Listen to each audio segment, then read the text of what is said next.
Cak Khairul Anam nih sebagai Ketua KPU Jawa Timur. Ini jumlah pemilihnya luar biasa besar, nanti mungkin bisa diupdate Cak, terakhir berapa angkanya. Dan yang kedua nanti boleh dijawab, penyelenggara pemilu dari zaman kapanpun itu selalu dicurigai ya. Enggak jujur lah, bisa dibeli lah, ya pengamanan suara bisa dipindah-pindah gitu. Saya kepingin Cak Anam punya komitmen di depan kita semua. Tahun 2024 itu apakah KPU mulai dari provinsi sampai kabupaten kota itu bisa dipegang Cak? Ya supaya kita semua nyoblos itu dengan riang gembira. Silakan Cak Anam. Oke, terima kasih. Assalamualaikum warahmatullahi wabarakatuh. Waalaikumsalam. Selamat siang, salam sehat untuk kita semua. Yang pertama tentu kita ucapkan selamat ulang tahun untuk Tribun Network. Ya. Semoga senantiasa bisa membangun literasi khususnya di Jawa Timur. Ya. Amin, amin. Terima kasih. Satu pantun dulu Mas. Mantap, mantap. Ini pantun juga sering saya sampaikan. Ya. Sekuntum bunga mekar di taman. Cakep. Harum baunya bunga melati. Cakep. Sukses pemilu tanpa halangan. Siap. Jika semua stakeholder bersinergi dan berkolaborasi. Iya, tepuk tangan. Mantap, Cak Anam. Oke, terima kasih. Jadi yang pertama ya, menjawab tadi pertanyaan Mas Febi ya. Mas Febi ini memang spesialis moderator, provokator juga ya.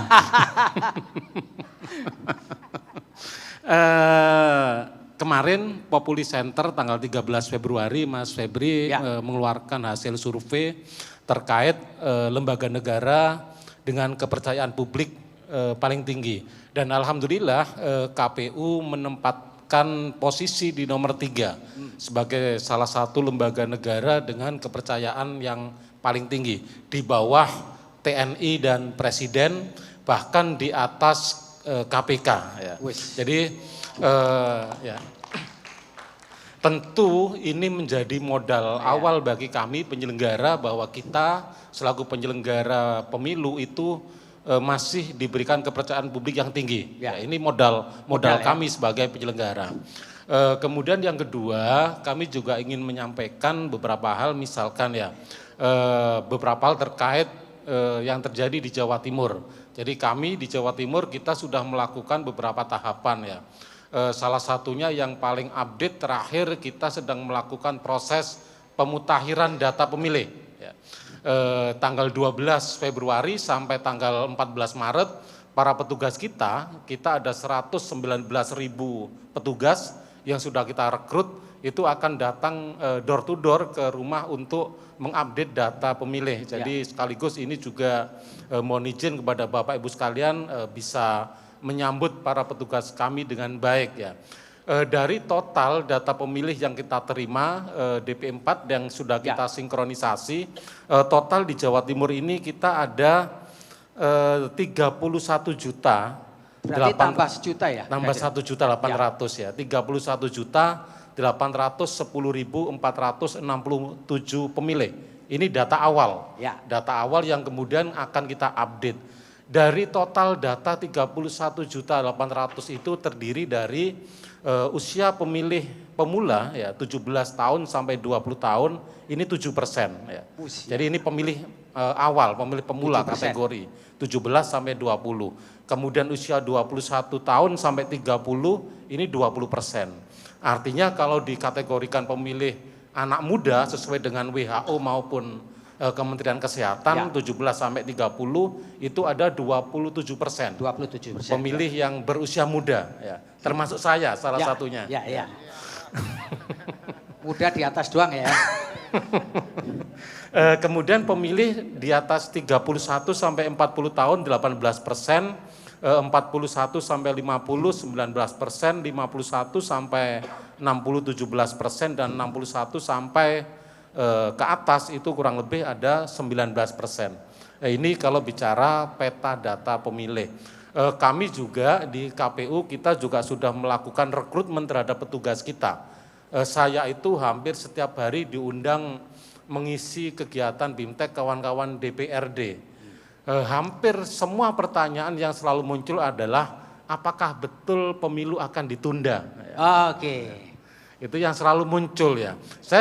Tapi saya selalu menyampaikan bahwa KPU sudah menjalankan tahapan, sudah ada PKPU 2 2022 terkait tahapan. Kami juga di Jawa Timur bahkan kita sudah melakukan rekrutmen terhadap kurang lebih 25.000 petugas di tingkat kecamatan dan tingkat desa kelurahan. Jawa Timur itu ada 666 kecamatan, kita punya 5 orang masing-masing kecamatan, ada 3.330. Ada juga 8.494 desa kelurahan. Kita punya 3 orang, ini semua sudah kita rekrut, kurang lebih 23.000 orang. Plus ditambah petugas pendaftaran data pemilih. Ini sejumlah 119.861. Ini semuanya sudah kita rekrut ya. Semuanya sudah bekerja juga. Kemudian yang ketiga, tadi pertanyaannya Mas Febi. Ya, penting. Sejauh mana komitmen KPU penyelenggara untuk menjaga, mengamankan suara rakyat ya. Jadi kami selalu menyampaikan kita terus berkomitmen untuk menjaga bahwa suara masyarakat, suara rakyat ini harus tetap sama. Dari mereka menyampaikan di TPS sampai kemudian kita rekap di tingkat kabupaten kota, kecamatan maupun di tingkat provinsi. Kita berkomitmen itu. Yang kedua, ini kan komitmen aja Mas Anam. Langkahnya apa? Nah, langkah yang kita lakukan adalah salah satunya adalah KPU RI membangun sistem. Yaitu kita ada namanya Sirekap, Sistem Informasi Rekapitulasi.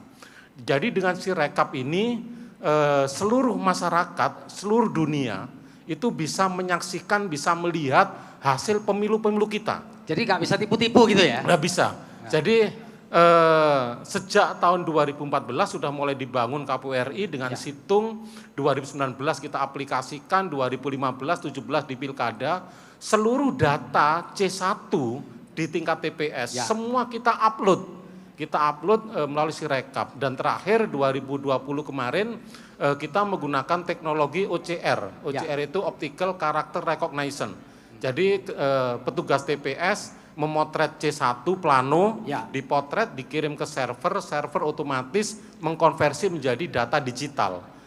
Sehingga kemudian secara otomatis dia terekap. Ya. Ini yang dikatakan KPU bahwa kita melakukan e-rekapitulasi. Lah ini yang dimaksud dengan e-rekap. Direkap secara otomatis sehingga masyarakat bisa melihat data itu sudah matang, sudah ada datanya dan juga ada file JPEG-nya. Jadi kalau tidak percaya tinggal klik file JPEG-nya. Oh ya benar. Berarti suara nggak mungkin dimakan setan, nggak mungkin ya? Iya, itu komitmen kita. Jadi langkah kita itu ya.